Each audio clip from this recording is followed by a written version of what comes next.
하나님께서 완전한 절대 여정 속에서 나를 부르시고 지금도 인도하심을 믿는 예배 시간 되시기를 바랍니다. 그래서 우리에게 하나님께서는요,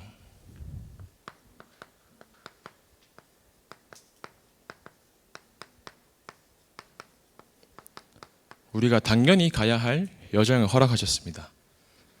또 하나님께서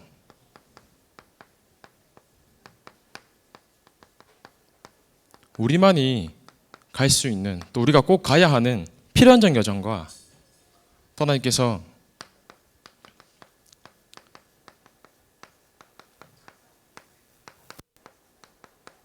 반드시 성취시키실 절대적 여정을 예배하신 줄 믿습니다. 어린아이들이 걷기 위해서는 아기 때부터 이제 걷는 연습을 하는데 걸을 때 걷기 위해서 한 3,000번 정도 이제 평균 수치가 되는데 3,000번 정도 넘어졌다가 다시 일어나기도 하고 그 과정을 반복하면서 걸음을 터득합니다. 그 아이들이 걷기 위해서 넘어지는데 만약에 나 넘어지는데 다시 일어나기 싫어, 그러면 그 아이는 평생 걸을 수가 없겠죠. 우리도 어릴 때가 있었다시피 어린아이들도 걷기 위해서는 3,000번 동안 넘어지고 일어서고를 반복합니다. 어떻게 보면 이것은 당연한 순리이죠. 또 세계에 보면 이제 대나무가 여러 가지가 있는데 세계 대나무 종류가 500가지나 된다고 합니다. 근데 그 중에서 대나무 중에서도 가장 값이 비싸고 질이 좋은 대나무가 있는데 그 대나무의 종류가 모죽이라고 합니다. 이 모죽이라는 대나무는 처음 딱 싹을 틔운 뒤부터 4년 동안 거의 자라지가 않는다고 해요. 4년 동안 자랐는데 고작 제일 자란 크기가 3cm밖에 안 돼요. 그 3cm는 우리 눈으로 봤을 때 손톱만한 길이잖아요. 근데 4년 동안 아무리 물을 주고 햇빛을 줘도 이 모죽은 자라지가 않습니다. 그래서 옛날에 잘 모르는 사람들은 물을 주고 해도 자라지 않으니까 포기를 하는데, 자라지 않는 것이 아니라 그 4년 동안 밖에서 볼 때는 3cm밖에 자라지 않았지만 땅속 깊숙이 수백 미터를 내려간다고 합니다. 우리가 몇 미터, 수십 미터라고 해도 되게 긴 길이가 되는데 수백 미터를 땅에 뿌리를 4년 동안 내린다고 합니다. 그래서 4년 동안 수백 미터의 뿌리를 내리고 난 다음에 그제서야 5년 뒤부터 쭉쭉쭉 성장하긴 하는데 하루에 얼마나 자라냐? 하루에 100cm 이상 자랄 정도로 쑥쑥쭉 자란다고 합니다. 우리가 어떻게 보면 신앙생활을 하면서 내가 예배에 있으려고 몸부림치기도 합니다. 근데 내 모습을 봤을 때 나는 변하지 않는 것 같고 내 영적으로는 성장하지 않는 것 같고 문제를 겪었을 때 나는 자라지 않고 넘어지는 것처럼 보일 수도 있습니다. 그런데 그게 아니라 하나님께서는 예배의 자리에 있을 때, 말씀을 들을 때 나도 모르는 사이에 내 마음 깊숙이 말씀이 각인되고 뿌리 내리면서 체질이 되게 하나님께서는 기다리고 계십니다. 그래서 항상 예배의 자리 속에서 말씀을 놓치지 않는 저와 여러분 되시길 바랍니다. 하나님께서 얼마나 기다리셨냐?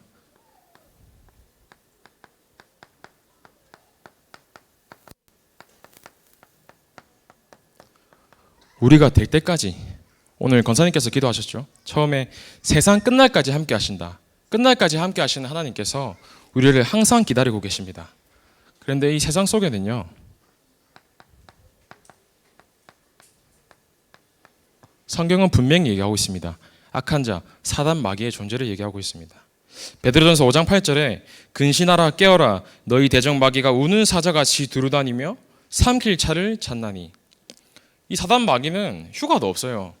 우리가 조금이라도 틈을 보이고 우리가 조금이라도 문제에 걸려 넘어질 때 이 사단 마귀는 그 틈을 이용해서 어떻게든 넘어뜨리려고 합니다. 왜냐? 그 한 사람 때문에 주변이 어떻게 될지 모르고 어떻게 세상이 변할지 모르기 때문에 어떻게든 사단은 우는 사자같이 두루다니면서 산기차를 찾는다고 말했습니다. 그래서 이 악한 자 사단 마귀 속에 속해서 우리의 인생이 완전히 사단 마귀의 종노릇을 하면서 악한 존재로 있었던 우리이지 않습니까? 기사를 보는데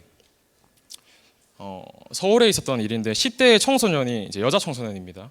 여자 청소년이 PC방에서 이제 게임을 하다가 이제 흡연실에 잠깐 들어갔어요.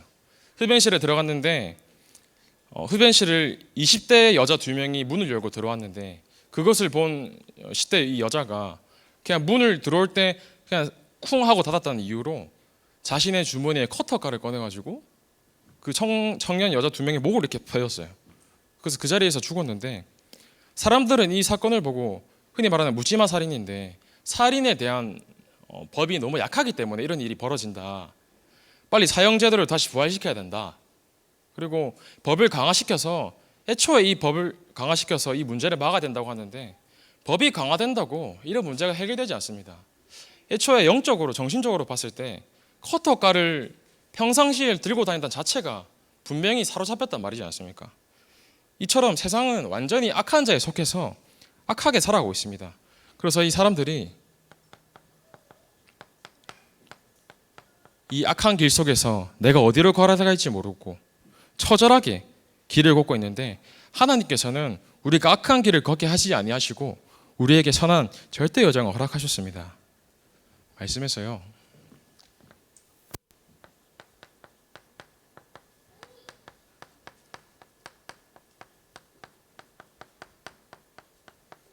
나는 하나님의 심장이라고 하나님께서 말씀하셨습니다. 심장이 너무나도 우리 몸에 중요한 장기죠. 라틴어로 믿습니다를 크레도라고 합니다. 라틴어로 믿습니다라고 고백할 때 크레도라고 하는데 또 이 크레도가 어디에 쓰이냐면 프랑스에서 불어로 크레도가 사도신경을 불어로 크레도라고 합니다. 사도신경이 우리의 신앙을 고백하는 거지 않습니까? 우리가 늘 예배 속에서 고백을 할 때 전능하사 천지를 만드신 하나님 아버지를 믿사오며 또 그 외에도 우리 주 예수 그리스도를 믿사오니 또 마지막에도 영원히 사는 것을 믿사옵니다. 늘 예배 속에 우리가 고백하지 않습니까? 이 고백하는 믿음을 크레도라고 하는데 이 크레도라는 단어가 라틴어 코르도에서 파생돼서 나온 단어입니다. 이 코르도가 어떤 의미냐? 나의 심장을 바친다. 코르도의 의미가 심장을 바친다는 의미를 뜻합니다. 여러분, 심장을 바친다는 의미가 어떤 것입니까? 심장을 바친다는 말은 말 그대로 내 생명을 완전히 바친다는 것을 의미하지 않습니까? 여러분, 믿는다라는 단어는 온전히 내 생명, 내 모든 것을 맡기는, 거기서부터 믿음이 출발됩니다.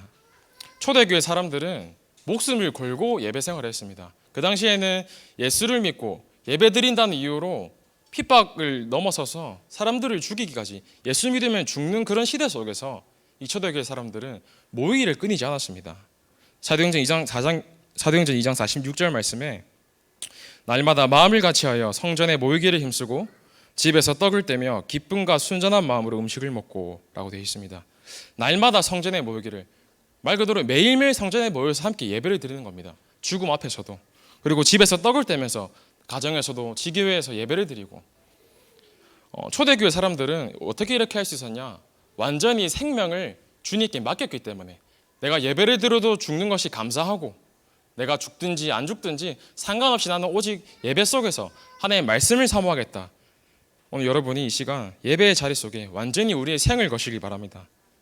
예배를 소홀히 하고 예배를 어중간히 하는 인생은 딱 그 인생이 되는 겁니다. 어중간한 인생. 그냥 인생을 어중간하게 사시지 마시고 우리가 진짜 예배와 말씀의 자리 속에 완전히 우리의 생을 거시는 축복 받으시길 바랍니다. 그래서 하나님께서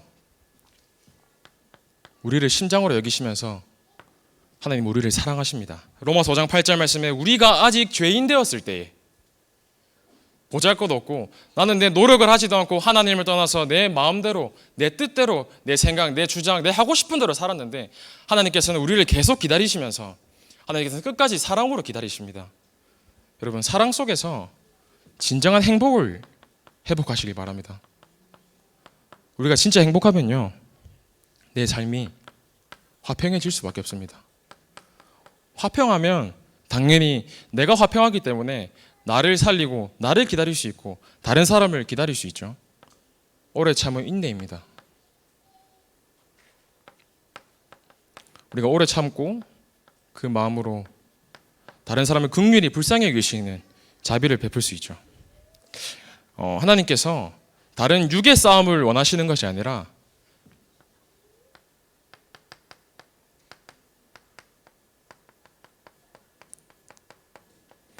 우리에게 선한 싸움을 하라고 하나님께서 말씀하십니다.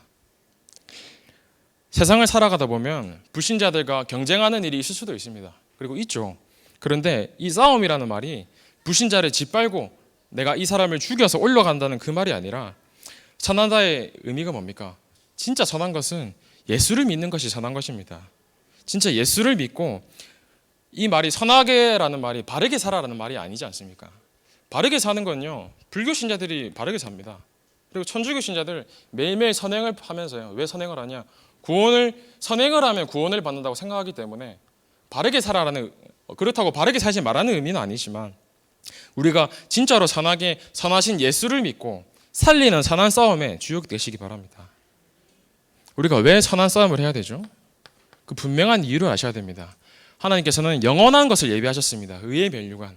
하나님께서는 잠시의 것을 예비해 두신 게 아니라 절대적 여정 속에서 영원한 의의 면류관을 허락하셨습니다.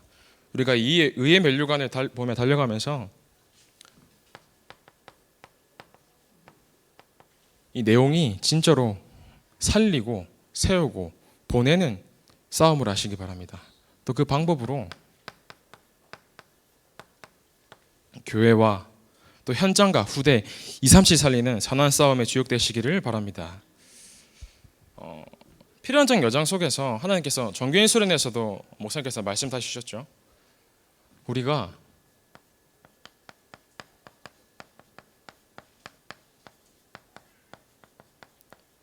이 살림의 여정에 있는 것이 가장 복되고 축복된 여정인 줄 믿습니다. 은혜를 입으면 그 은혜를 절대 잊을 수가 없습니다. 아니, 나를 살렸는데 나를 살리신 그 은혜를 잊어버린다. 그 우리 말로 사자성어로 배은망덕이라고 하지 않습니까? 은혜를 잊고 그 사람을 배신하는 것을 배은망덕이라고 하는데, 혹시 우리가 영적인 배은망덕을 하고 있지 않은지, 속담에 옛날에 내려오는 말들을 보았을 때 그런 말이 있잖아요. 그 물속에 빠진 사람을 건졌으면 감사해도 모자랄 판인데 내 보따리를 내놓으라고 하는 겁니다. 내가 죽을 수밖에 없었던 신분이었는데 하나님께서 나를 살리시는데 그 살리신 은혜를 저버리고 꼭 내 필요한 것과 내 안 되는 것만 투정되면서 혹시 그렇게 살고 있지 않습니까? 진짜로 내가 살리신 은혜를 입었으면 우리는 당연히 조건 없는 그 은혜를 다른 사람에게 베풀면서 살릴 수밖에 없는 여정이 있을 줄 믿습니다. 내가 군대에 처음 들어갔을 때 엄청난 패기랑 의지를 갖고 들어갔어요. 그 장교로 들어갔을 때 이제 너무 패기가 넘쳐가지고 처음에 대대장 인사할 때 이제 개인마다 하고 싶은 말 한 번씩 해라 했을 때 그때 너무 막 의지랑 패기가 충만해서 저는 김정은의 목도 따올 수 있다 하면서 그 정도로 막 패기가 있었어요. 그래서 의지가 막 넘쳐가지고, 그래 하나님께서는 제자에게 제자를 붙여주시는데 그래 좋다, 나에게 진짜 에이스인 병사들이 와가지고 내가 한번 한판 벌여보겠다 막 이런 마음이 컸었어요. 그래서 막 되게 부푼 마음에 첫 직장 생활이기도 하니까 내 어떤 부하가 처음으로 나한테 들어올까 했는데 처음에 딱 들어온 부하가 베이징 대학교를 다니다가 들어왔어요. 베이징 대학교를 잘 몰랐는데 그 전 세계적으로 유명하더라고요. 서울대보다 더 좋은 학교인데 역시 제자한테 제자를 붙이시는구나 하면서 막 기분 좋아하고 있는데 한 2주 지났을까요? 이 친구가 밤에 당직을 서는데 와가지고 소회장님 드릴 말씀이 있습니다. 그래 뭔데 얘기해봐라. 들어보니까 평상시에는 괜찮은데 밤에만 되면 내가 어떤 사람을 눈을 보고 쳐다보면 그 사람이 흉기를 두고 내 성기를 자르러 달려오는 것처럼 보인다. 이제 환각 증세죠. 그런 증세가 있다고 하는데 제가 얘기했죠. 아니 그러면 이게 좀 문제가 있는 건데 어떻게 입대를 했냐 하니까 이제 베이징 대학교를 다니다가 이제 군복무 때문에 들어와야 되는데 만약에 내가 이 문제가 들켜서 이제 정신적인 문제 때문에 현역 부적합이 뜨면 내가 이렇게 열심히 공부했던 게 물거품이 된다. 취업을 할 때 이게 문제가 되기 때문에 어떻게든 이걸 말 안 하고 숨겨서 들어왔는데 도저히 군생활을 하니까 너무 힘들어서 할 수가 없겠다. 하나님 앞에 분명히 에이스가 들어올 줄 알았는데 왜 이렇게 하고 있었어요.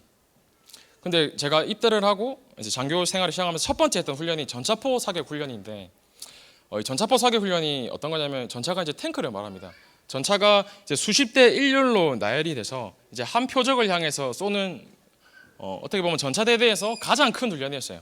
이제 그 가장 큰 훈련이 저의 첫 번째 훈련이었는데 전차에는 전차가 이렇게 있으면 여기 전차장이 소대장이거든요. 전차장이 탑승을 하고 옆에 탄약소가 탑승을 하고 여기 조종수, 포수 이렇게 4명이 탑승을 합니다. 4명이 탑승을 하는데 일단 제가 처음으로 하는 훈련이었죠. 첫 번째. 그리고 이 탄약수가 아까 말했던 그 친구였어요. 짝대기 한 개였죠. 조종수 딱 짝대기 2개였어요. 포수 짝대기 하나였어요. 이 완전 어벤져스입니다. 어떤 어벤져스면 사고치기 전 어벤져스. 그래서 어떻게 하나님께서 이렇게 아시고 부르셨는지 모르겠는데 처음으로 이제 훈련에 나가게 됐어요. 훈련에 나가는데 저는 패기가 넘쳤죠. 그래서 위에서 대대장님이 통제탑에서 사격 명령 하다를 내리면 제가 무전을 받고 사격을 이제 했었습니다. 그런데 하필 그때 불시로 군단장님이 훈련을 순찰하러 오셨어요. 그 대대장님이 중령이신데 군단장이 3스타니까 얼마나 긴장되겠습니까? 또 잘 보여야 되고. 근데 또 하필 제가 이제 소대장에는 1소대장, 2소대장, 3소대장 이렇게 번호가 붙여져 있는데 제가 1소대장이었거든요. 군대는 성적순이 아니라 번호순입니다. 제가 1번인데 그 4, 50대 되는 전차 중에서 제일 첫 번째 있었어요.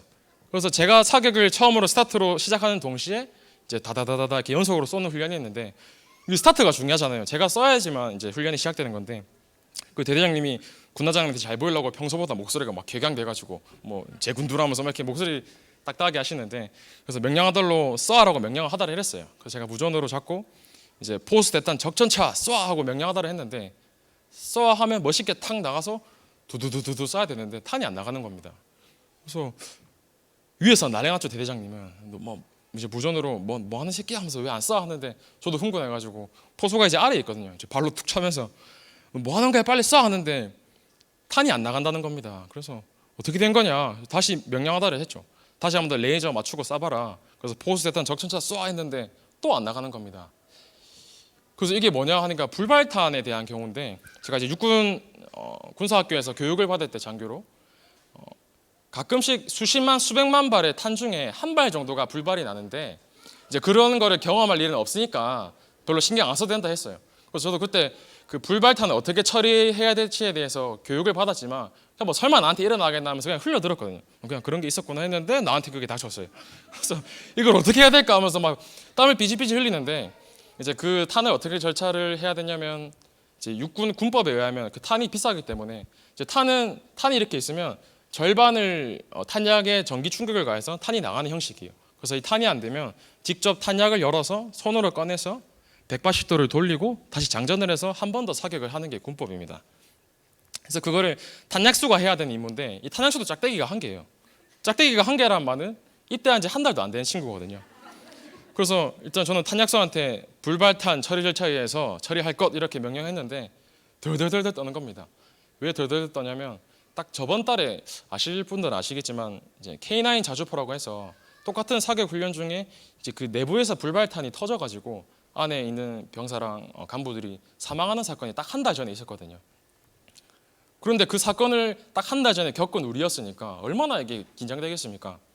그래서 탄약수가 해야 할 임무니까 불발탄 처리 절차에 의해서 꺼내라고 했는데 벌벌벌 떨면서 우는데 그 친구가 도저히 못 꺼내겠다고 하니까 뭐 어떻게 하겠습니까? 그래서 사실 저도 옆에서 무서운데 무서운 척은 안 했죠.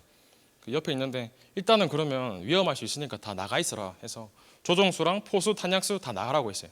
그래서 혼자 이제 앉아 있는데 완전한 엄청난 불신앙에 사로잡혀가지고 이제 이걸 꺼내면 터져가지고 내일 아침 9시 뉴스에 신모 소대장이 뭐 사격 훈련 중에 사망했다. 그래서 뭐 다락방 뉴스에 순교했다. 막 이렇게 뜰러나오면서 막 더더더더 떨면서 이랬는데 어떻게 해서 꺼내야 되지? 누군가는 꺼내야 되는데 그래서 원래 그 탄이 불발이 나면 3분을 기다리고 꺼내야 됩니다. 그래서 3분 동안 살면서 그렇게 열심히 기도한 적 없었어요. 하나님, 내가 여기서 죽으면 안 되는데 어떻게든 내가 살아가지고 전도운동하겠다고 하면서 그 탄약이 있는데 탄약을 이제 기도하면서 3분을 기다리고 열었어요. 열었는데 여는 순간 전기 스파크가 일어나면서 검은색 연기가 쫙 올라오는데 와 이거 터지는 건가 하면서 그때 그 식은땀이 줄줄 난다는 게 이런 거구나. 죽음 앞에서의 내가 느끼는 공포가 이런 거구나 느껴지더라고요. 그래서 문 열고 검은색 연기 올라오니까 난리가 났죠 다들. 그런데 연기가 올라왔는데 이제 그거를 손으로 직접 꺼내가지고 제가 이제 180도 돌려서 다시 장전을 했어요. 장전을 하고 다시 이제 인원들 다 탑승하라 해서 새로 명령하달을 했어요. 명령하달을 해서 쏘니까 다행히 제가 이 자리에 있는 이유가 있잖아요. 안 죽고 탄이 나갔습니다. 이제 그런 사건이 있다 보니까 이 세 친구들은 사실은 우리 소대 중대에서 되게 문제아였거든요. 되게 좀 다들 기피하는 병사들이었는데 뭐 제가 하려고 한 건 아니었지만 자기들이 할 수 없는 것을 대신해 준 거에 대해서 되게 고마워하니까 군을 이제 군생활을 하는데 이제 이 훈련이 끝나고 난 다음에 어떻게든 저한테 그러니까 고마우니까 뭐 가만히 있는데도 뭐 먹을 거 갖다 주고 밥도 계속 타주고 시키는 대로 다 하는 거예요. 그 친구들이 하나하나씩 변하기 시작하는데 이 영적으로 시달렸던 이 친구도 자기가 그런 상황 속에서 인간적인 고마움이겠지만 저를 계속 만나고 의지를 하면서 서서히 말씀이 들어갔는데 조금씩 치유가 되더라고요. 이게 인간적인 부분도 내가 어떤 것을 보답을 해주고 도와주고 살린 거에 대해서 인간적인 부분도 우리가 잊지 못하고 감사하며 살 수가 있습니다. 그런데 우리가 죽을 수밖에 없었던, 영원히 끓는 지옥에 갈 수 없었던 우리의 운명 사주팔자인데 하나님께서는 우리를 완전히 살리시고 우리를 인도하셨습니다. 그래서 인간적인 사랑도 이런데 하나님께서 우리에게 베푸신 이 은혜의 사랑을 날마다 누리시길 바랍니다. 그래서 정말로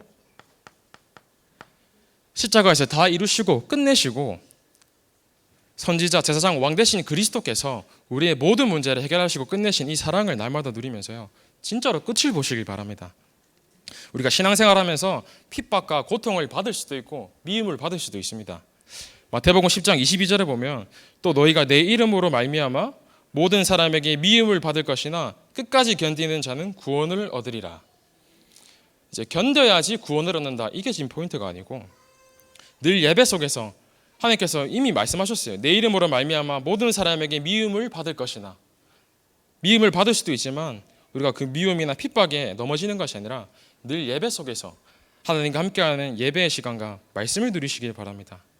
정말로 내가 세상 끝날까지 너희와 항상 함께 있으리라 하신 그 고백이 나의 고백이 되게 하시고, 함께 있을 수도 있다라고 해도 아멘 해야 되는데 하나님께서는 분명히 함께 있으리라라고 말씀하셨습니다.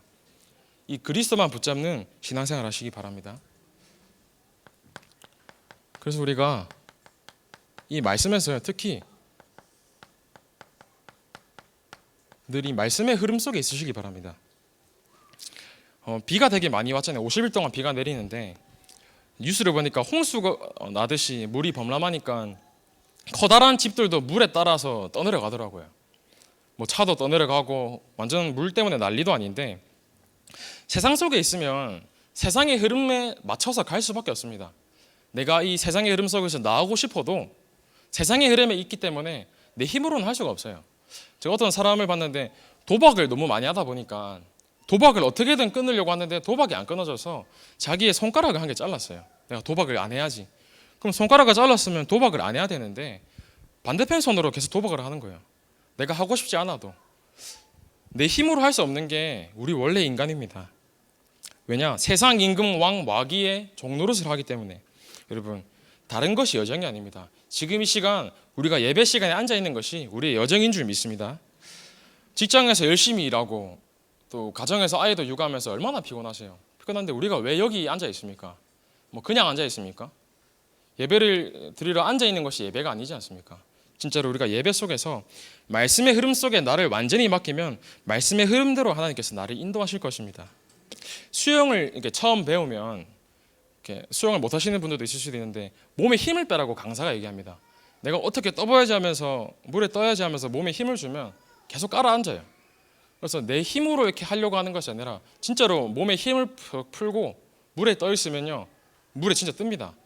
그래서 내 힘으로 계속 이렇게 떠야지 하면 깔아앉는데 그게 아니라 내 힘을 풀고 자연스럽게 있으면 뜨게 돼 있어요. 우리가 내 힘과 내 생각, 내 의지대로 생을 살아가는 것이 아니라 내 것은 완전히 내려놓고 말씀의 흐름 속에 나를 완전히 맡기시길 바랍니다.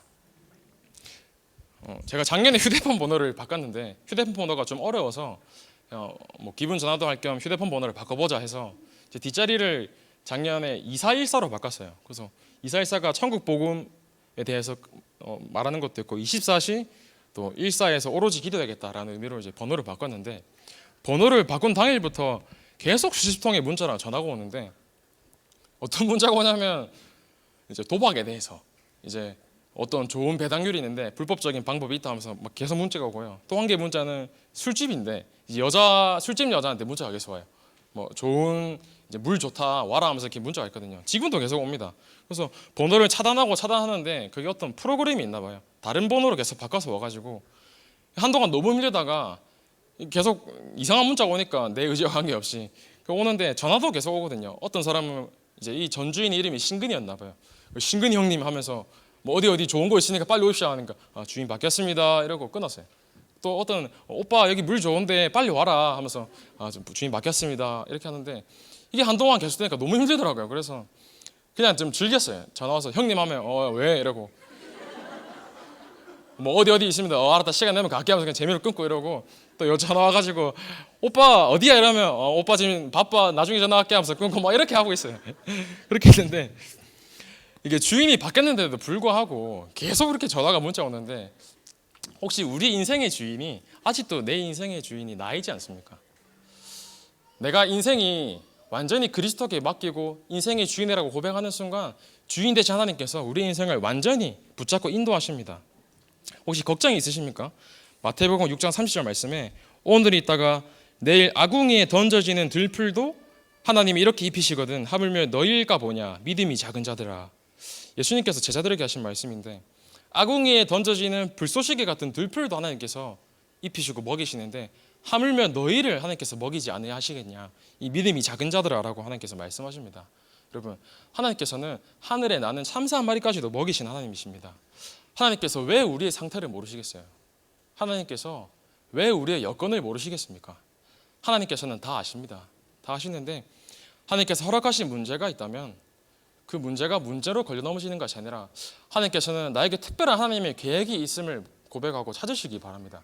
문제에 걸려 넘어지지 마시고 항상 말씀 속에서 하나님과 함께하는 비밀을 누리고 있으면 반드시 하나님의 계획을 찾고 이루실 줄 믿습니다. 그래서 우리의 여정이 완전 하나님 말씀으로 결론 내시기 바랍니다.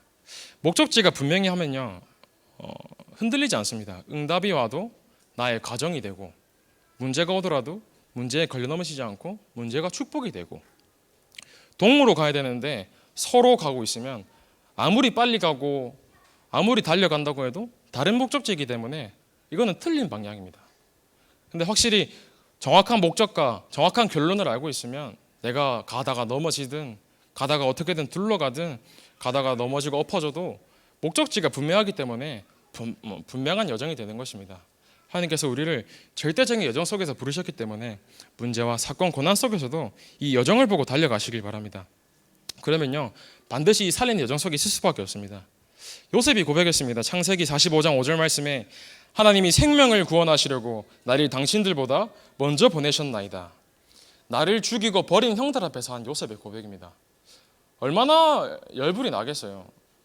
어릴 때 나를 버려가지고 노예 생활을 하면서 인간적으로 생각하면 너무나 열받고 죽이고 싶은 형들이 있어요. 근데 그 형들 앞에서 요셉이 고백을 하나님이 생명을 구원하시려고 나를 당신들보다 먼저 보내셨나이다. 얼마나 믿음의 고백이지 않습니까? 왜냐? 하나님께서 나를 살리신 여정을 아시기 때문에 요셉이 고백을 했습니다. 다윗이 시편 23편 1절에 여호와는 나의 목자시니 내게 부족함이 없으리로다 고백합니다. 다윗에게 수많은 부인들과 아내가 있었죠. 다윗의 첫 번째 아내가 암논인데 암논 말고 또 다른 아내에게서 얻은 딸이 다말이 있었어요.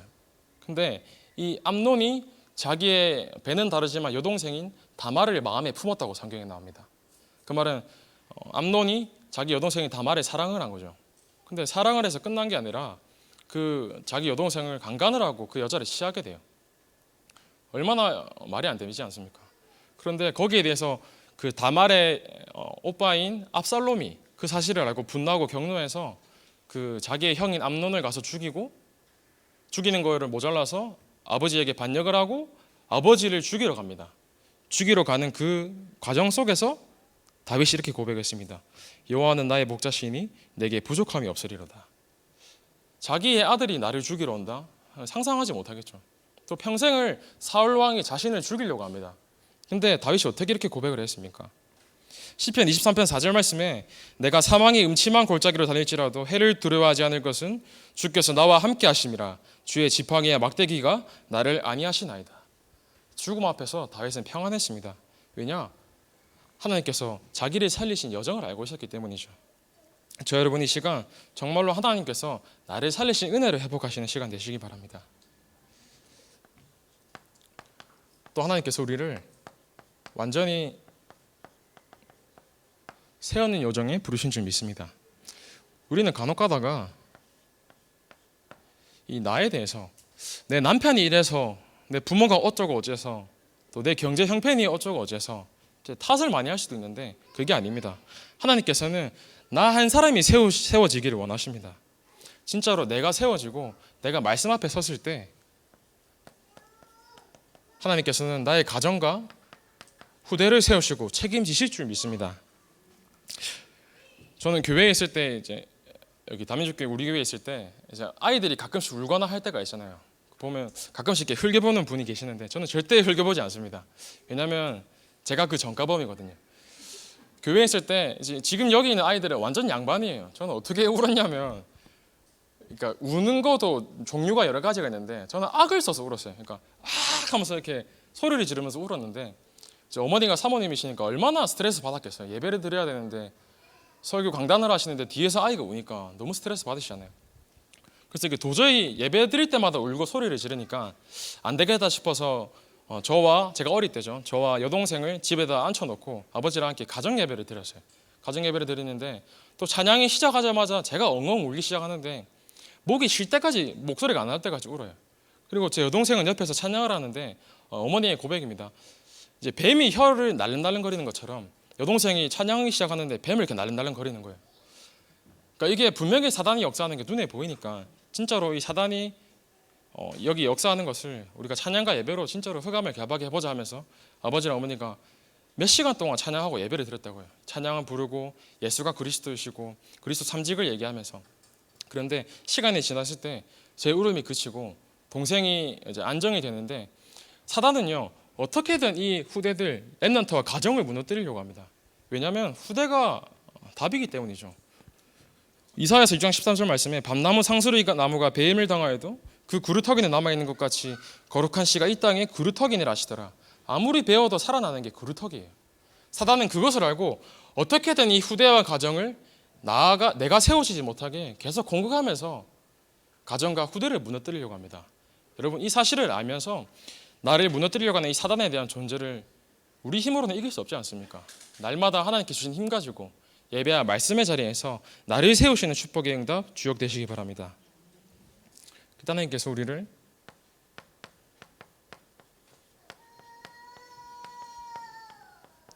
보내는 여정으로 부르실 줄 믿습니다. 문제 앞에서 당당해지시기 바랍니다. 우리가 진짜 문제 앞에서 넘어지지 않고 당당히 서면 하나님께서는 완전하게 붙잡고 인도하십니다. 다니엘 세 친구가 바벨론에 이제 포로되는 그 시대 속에서 이 다니엘의 세 친구는 현실에 타협하지 않았어요. 이제 현실에 타협하지 않았다. 그러니까 다니엘에 대한 말씀을 가지고 제가 양육하던 친구가 있었는데 이제 막 너무 은혜를 받다 보니까 우리 부모님도 예수님 믿게 해야 된다. 그래서 군대에 있었을 때 그 친구의 부모님이 휴가를 면회를 왔을 때 복음을 좀 전해달라 해서 그 친구의 부모님이 왔었어요. 근데 거기다 대고 이 친구가 아버지는 지금 사단의 자식이다. 그리고 어머니는 지금 당장 죽으면 지옥 가는데 이러면 안 된다 하는데 옆에서 제가 너무 난감해가지고 제발 그러지 마라 하면서 이렇게 도닥였는데 현실과 타협하지 말라는 게 그렇게 막 강압적으로 얘기하라는 게 아니지 않습니까? 다니엘의 이 세 친구들은요 우상 앞에 절하지 않는데 사실은 인간적으로 봤을 때 남들이 보지 않을 때 그냥 한번 우상에 한번 절하면 살 수도 있었어요. 그런데 우상 앞에 절하지 않고 다니엘서 3장 17절 말씀에 왕이여 우리가 섬기는 하나님이 계시다면 우리를 맹렬히 타는 풀무불 가운데서 능히 건져내시겠고 라고 고백합니다. 이 고백이 우리가 섬기는 하나님이 계시다면 가정적으로 이제 말을 했는데 그게 믿지 않는다라는 말이 아니지 않습니까? 내가 하나님을 믿는데 18절에 나옵니다. 혹 그리하지 아니하실지라도 왕이여 우리가 왕의 신들을 섬기지도 아니하고 왕이 세우신 금신상에게 절하지도 아니할 줄을 아옵소서라고 고백합니다. 우리가 섬긴 하나님이 계시다면 앞에 가정을 했지만 뒤쪽에 그리하지 아니하실지라도 고백합니다. 우리가 꼭 응답이 와야지만 우리가 꼭 내 문제가 치유가 돼야지만 문제가 해결됐다고 얘기하는 게 아닙니다. 그리하지 아니하실지라도 응답이 오든 안 오든 치유가 되든 안 되든 내가 변화가 되든 안 되든 내 육신의 문제, 가정의 문제, 경제의 문제에 걸리지 않고 하나님 말씀만 바라보시기 바랍니다. 이때 진짜로 치유의 증거는요 감사가 회복되는 겁니다. 감사가 회복되면서 내가 죽을 수밖에 없었던 나를 하나님께서 살리심으로 내가 이 땅에 하나님 자녀의 신분과 건세를 누리며 살아가는 것이 늘 감사로 고백되시는 저와 여러분 되시기 바랍니다. 그래서 하나님께서 우리를 시대와 빈 곳으로 부르셨습니다. 코로나 약이 개발이 됐습니다. 코로나 약이 여러 나라에서 개발이 됐는데 왜 출시가 되지 않냐? 코로나 병균에 대해서는 이제 치유가 될 수도 있어요. 그런데 그 약이 먹었을 때 내 간이 손상이 된다든지, 내 뭐 뇌에 손상이 된다든지 부작용이 있을 수 있잖아요. 그래서 그 부작용을 찾으려고 계속 임상 실험을 하는데 코로나가 치유된다고 해서 그 약을 먹는다고 좋은 게 아니잖아요. 정확한 약이 개발돼야 되지만 약이 출시가 됩니다. 마찬가지로 우리가 신앙생활을 하다가 내 것으로 내 주관대로 복음을 받아들일 수가 있는데 내 입맛대로 내 문제에 맞게 복음을 받아들이는 것이 아니라 예수가 그리스도 되시고 예수만이 그리스도 되시는 정확한 복음을 붙잡으시길 바랍니다. 그래서 하나님께서 이때 절대적 여정을 하나님께서 허락하십니다. 우리를요 전도의 절대적 여정으로 부르신 줄 믿습니다. 정말로 우리가 300지교회를 통하여서 오산에 등록된 교회 숫자를 제가 좀 찾아봤는데 등록된 교회 숫자가 271개더라고요. 근데 이건 등록된 숫자고 등록되지 않은 숫자까지 합하면 300개가 넘어가겠죠.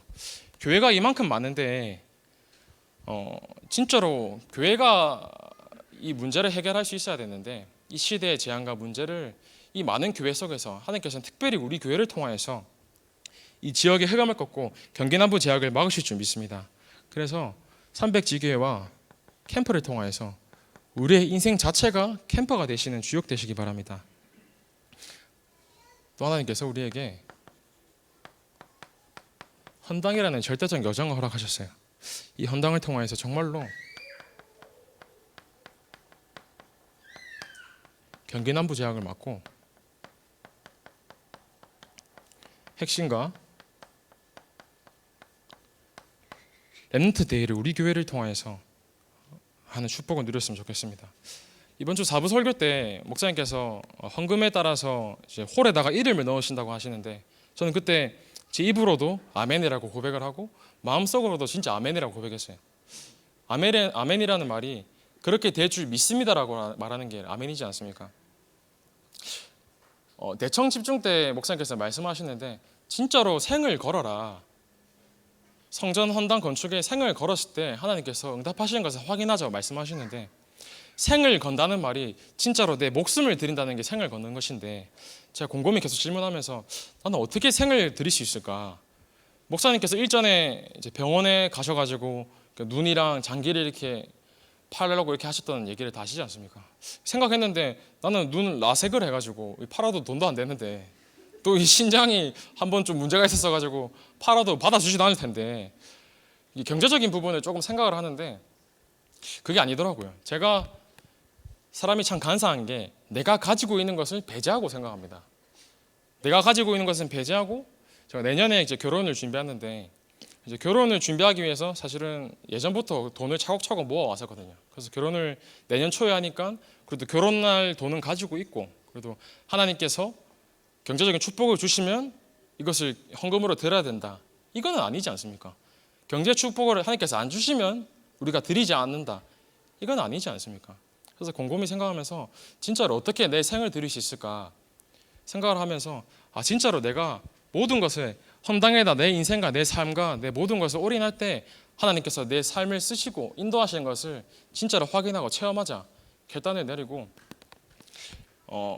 제가 만나고 있는 친구한테 전화를 했어요. 전화를 해서 이제 뭐 생각을 나누려고 하고 뭐 물어보려고 한 것이 아니라 약간 통보식으로 얘기했어요.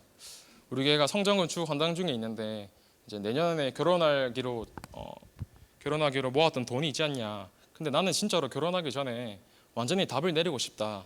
내가 진짜로 인생의 모든 것을 성전건축 헌당에 드리고 이 축복을 나는 받고 싶다라고 고백을 했어요. 그래서 모았던 돈을 진짜로 하나님 앞에 드리기를 원한다라고 고백을 했어요. 그래서 나는 내가 모았던 돈을 드릴 거다라고 얘기를 했죠.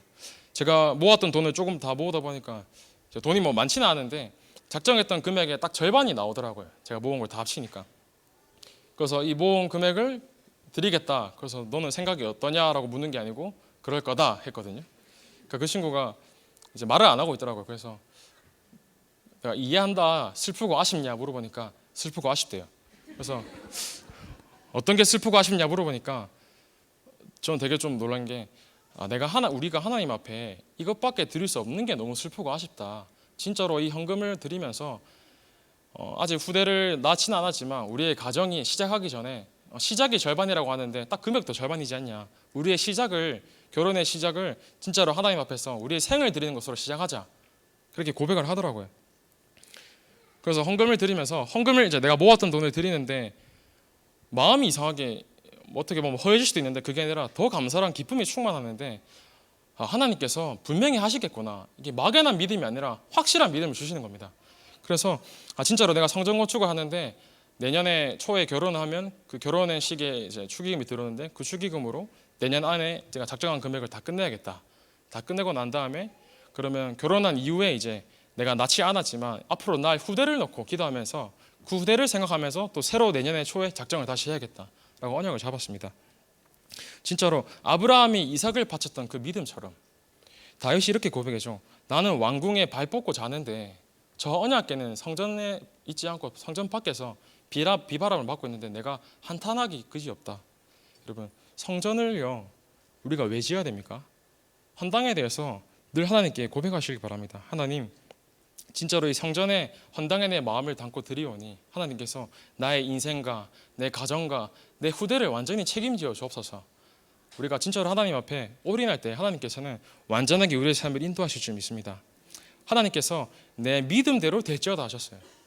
저는 진짜 내 믿음대로 될지어라는 말씀을 붙잡고 나중에 내가 아이를 낳았을 때 이 아이에게 요람부터 장례까지 진짜로 치유교육 전도의 언약 붙잡고 담임 목사님과 중직자들과 우리 성도님들이 하나 되어서 성전을 건축했다. 네가 이 성전 안에서 이 헌당된 이 건축된 성전 안에서 치유와 교육 전도의 언약을 붙잡고 너의 삶을 주님께 맡겨라. 저는 그렇게 말할 겁니다. 애들한테. 그래서 우리의 나의 한 번뿐인 인생을 가장 가치 있는 후대와 교회에 올인하시기 바랍니다. 그래서요, 우리를 진짜로 후대를 서밋으로 세우고 이 서밋을 위해서 인턴십을 하시기 바랍니다. 인턴십이라는 게 기능에 대한 인턴십도 있지만 우리가 예배드리고 말씀의 자리에 있는 것을 보여주는 것 자체가 인턴십입니다. 제가 작년 이맘때 우리 교회로 부름을 받았는데 그때는 복음 대통령이라고 처음에 들었을 때 이 중에서 그냥 복음 대통령이 나오겠구나, 처음에는 나오겠구나라고 생각이 들었는데 날이 가면 갈수록 이 렘넌트가 진짜로 복음 대통령이 되겠다라고 확신이 드는 겁니다. 진짜로 우리가 렘넌트들을 복음 엘리트, 복음 성공자, 복음 대통령으로 만드시는 주역의 삶을 사시기 바랍니다. 그래서 하나님께서 마지막은요, 전도와 선교 속에 237 나라를 살리는 주역으로서 우리 후대와 우리와 우리의 가정을 사용하실 줄 믿습니다. 저와 여러분이 오늘 이 시간 다른 거 붙잡지 마시고 하나님께서 예비해 두신 절대 여정 속에서 나의 인생을 살리고 세우고 보내는 축복의 여정 속에 나의 삶을 드려야겠다. 붙잡으시는 예배 되시길 바랍니다. 살아계시는 감사를 드립니다. 절대적인 여정 속에서 살리고 세우는 보내는 제자의 축복을 우리에게 허락하신 줄 믿습니다. 이 여정 속에서 우리의 삶을 주께 온전히 맡겨오니 주님께서 우리의 삶을 일일이 간섭하시고 절대 주권 속에 인도하여 주옵소서. 살아계신 예수 그리스도 이름으로 기도하옵나이다.